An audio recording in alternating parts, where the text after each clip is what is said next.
कांग्रेस की उम्र हो गई 138 साल की।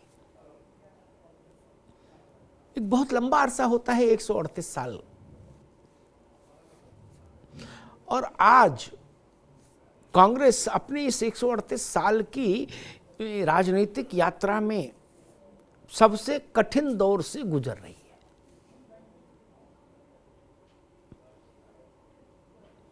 पार्टी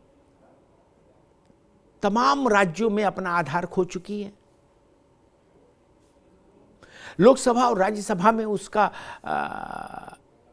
हिस्सेदारी, उसका प्रतिनिधित्व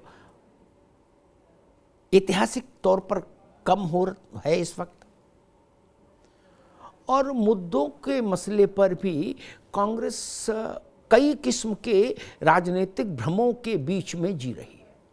और इस सब के बीच में कांग्रेस ने चिंतन और मनन किया रायपुर में। कांग्रेस का ये जो अधिवेशन रहा रायपुर का, इस अधिवेशन में जाहिरा तौर पर जो मुद्दे रहे, जो प्रस्ताव रहे, empowerment of women, empowerment of youth और देश की राजनीतिक स्थिति पर प्रस्ताव, ये जो एक चीज़ें एक कस्टमरी टाइप की होती हैं वो तो रही, लेकिन मूल चिंता कांग्रेस की इस अधिवेशन में जो झलकी है वो ये कि बिना विपक्ष के साथ आए 2024 के चुनावी महायुद्ध में मोदी से निपटना मुश्किल, भाजपा को हराना मुश्किल, ये बात कांग्रेस को समझ आ गई। अब जब ये बात समझ आ गई तो अगला प्रश्न खड़ा होता है कि विपक्ष को साथ में लाने के लिए कोशिश की जाए। अगला स्टेप तो यहीं से कांग्रेस की मुश्किलें शुरू होना दिखती हैं। डीएमके में स्टालिन और नीतीश कुमार जनता दल यूनाइटेड के और आरजेडी तेजस्वी यादव, इन तीन को छोड़ दीजिए मोटे तौर पर, और शिवसेना और एनसीपी, पांच, इन पांच को देखिए तो ये कांग्रेस के साथ खड़े हैं इस वक्त। कब तक खड़े रहेंगे नहीं पता, 24 तक, लेकिन अभी खड़े हैं। क्या इतनी सी राजनीतिक पूंजी गठबंधन की लेकर आप भाजपा से लड़ सकते हैं? कांग्रेस के रणनीतिकार ही मानते हैं कि नहीं, उसके लिए एक ब्रॉडर अलायंस चाहिए, एक बड़ा गठबंधन चाहिए। उस गठबंधन में ममता बनर्जी भी होनी चाहिए, उस गठबंधन में जगन रेड्डी भी होने चाहिए, उस गठबंधन में केजरीवाल भी हों, अखिलेश यादव भी हों, मायावती भी हों, नवीन पटनायक भी हों, चंद्रशेखर राव भी हों। ये हसरत अच्छी है, लेकिन लाख टके का सवाल कि ये लोग कांग्रेस के झंडे के नीचे आएंगे क्यों? और मुश्किल ये कि कांग्रेस आज भी अपने इतने खराब दौर के बाद भी बात यहां से शुरू करती है कि देश भर में भाजपा को राष्ट्रीय स्तर पर हराने और रोकने के लिए कांग्रेस सबसे बड़ा प्लेटफॉर्म है। जब आप यहां से बात शुरू करते हैं तो कहीं रीजनल फोर्सेस को, क्षेत्रीय दलों को लगता है कि कांग्रेस चिंटू ढूंढ रही है अपने लिए। क्या एक बड़े क्षेत्रीय दल के अध्यक्ष ने कहा एक बार मुझसे अनौपचारिक बातचीत में कि कांग्रेस की ये जो टोन रहती है ना कि जैसे कोई उस्ताद शागिर्द ढूंढ रहा हो, बोले ये नहीं चलेगी। समाजवादी पार्टी ने अभी के एक नेता ने भी कहा था कि कांग्रेस ये कैसे उम्मीद कर सकती है हमसे कि हम उत्तर प्रदेश में 2% वोट की हैसियत रखने वाली कांग्रेस के झंडे तले खड़े हो जाए।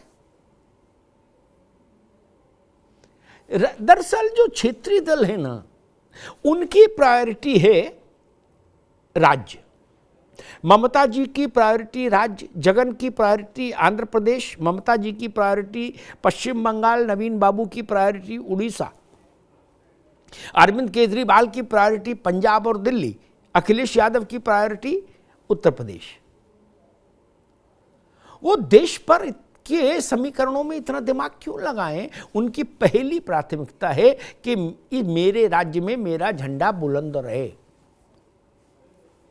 वहां वो किसी तरीके से किसी दूसरी राजनीतिक पार्टी को अपना कंधा देने को तैयार नहीं।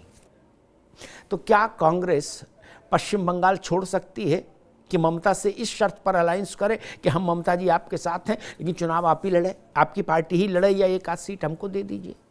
क्या उत्तर प्रदेश में वो 80% सीटें अखिलेश यादव को देने को तैयार होगी? 90%? क्योंकि अखिलेश यादव कहेंगे आपके पास तो 2% वोट है। क्या उड़ीसा में नवीन पटनायक के साथ अलायंस में बिना कोई सीट लिए खड़ी होगी कांग्रेस? क्योंकि उड़ीसा में उनका कोई स्टेक नहीं कांग्रेस का ना। आंध्रा में जगन रेड्डी को ये प्रिविलेज देगी? नहीं। समस्या यहीं से खड़ी हो रही है कि कांग्रेस की लीडरशिप में ये जो छत्रप हैं, ये आना भी चाहे तो कैसे आए? दिल्ली में अरविंद केजरीवाल कांग्रेस को कोई सीट क्यों दे, गठबंधन हो तो भी? वो कहते हैं आपके पास वोट ही नहीं बचा। तो कांग्रेस के पास बचता है, वो बचते हैं मोटे तौर पर वो राज्य जिन राज्यों में कांग्रेस और भाजपा की लड़ाई है, कोई तीसरा क्षेत्रीय दल नहीं है। कांग्रेस वहां मुकाबले में है, उदाहरण के लिए मध्य प्रदेश, राजस्थान, छत्तीसगढ़, वहां कोई रीजनल फोर्स नहीं है उतनी बड़ी। लेकिन कांग्रेस देश भर में इस फार्मूले के तहत अपनी दुकान बंद क्यों करना चाहेगी? यह भी एक सवाल शोर कर रहा है कि अगर उसने आज गठबंधन के नाम पर बंगाल, आंध्रा, दिल्ली, उत्तर प्रदेश, पश्चिम बंगाल जैसे बड़े राज्य छोड़ दिए, तो कल फिर वो राष्ट्रीय पार्टी किसे रहेगी? और क्षेत्रीय दल अपने पार्टी की कीमत पर भाजपा को नहीं हराने में इंटरेस्टेड है। लोकसभा के चुनाव में कोई भी रीजनल पार्टी ये क्यों जोखिम उठाएगी कि वो भारतीय जनता पार्टी को लोकसभा के चुनाव में हराने के लिए अपनी पार्टी को अपने जनाधार वाले प्रदेश में दांव पर लगा दे कांग्रेस के साथ जाके?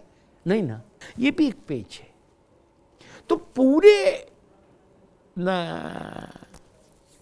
इस अधिवेशन में कांग्रेस के, आप सोचिए, मूल बात निकल कर ये आई कि जिनके पास बड़ा जनाधार है क्षेत्रीय राजनीति में भारत की, उनमें से बहुत कम दल कांग्रेस के साथ अब खड़े हैं, और अधिकांश बड़े जनाधार वाले दल कांग्रेस से दूर हैं, अलग हैं। वो कांग्रेस को फिलहाल चिमटे से भी नहीं छूना चाहते। तो इतने किंतु परंतु हैं इस पूरे गठबंधन की थ्योरी में, जो एक और भाजपा को राहत देते हैं और दूसरी ओर कांग्रेस के लिए चुनावी तौर पर परेशानी पैदा करते हैं। उम्मीद थी कि कांग्रेस रायपुर के अपने महाधिवेशन से कोई रास्ता ढूंढेगी, लेकिन लगता नहीं कि कांग्रेस को कोई रास्ता मिला रायपुर से 2024 के लिए। और मैं अपनी बात समाप्त करूंगा शरद पवार के एक बहुत प्रसिद्ध कोटेशन से। कांग्रेस की व्याख्या करते समय शरद पवार ने एक बार कहा था कि कांग्रेस का मिजाज उस जमींदार के जैसा है जिसकी सारी जमींदारी चली गई, न हवेली रही, न खेत रही, न खेत रहे, न जायदाद रही, लेकिन उसका मिजाज अभी भी जमींदारों जैसा है। ये कांग्रेस के लिए शरद पवार ने कहा था। क्या कांग्रेस जमीनी वास्तविकताओं को समझते हुए अपने मिजाज को बदलने के लिए तैयार है? ये लाख टके का सवाल है। और कांग्रेस की 2024 में क्या स्थिति रहेगी, इसका भी बहुत कुछ दारोमदार इसी सवाल के जवाब पर टिकेगा कि कांग्रेस अपना मिजाज बदलती है या नहीं। कांग्रेस को क्षेत्रीय दलों को भरोसा दिलाना होगा कि अब वो बदल गई है, वो पहले वाली कांग्रेस नहीं है। धन्यवाद।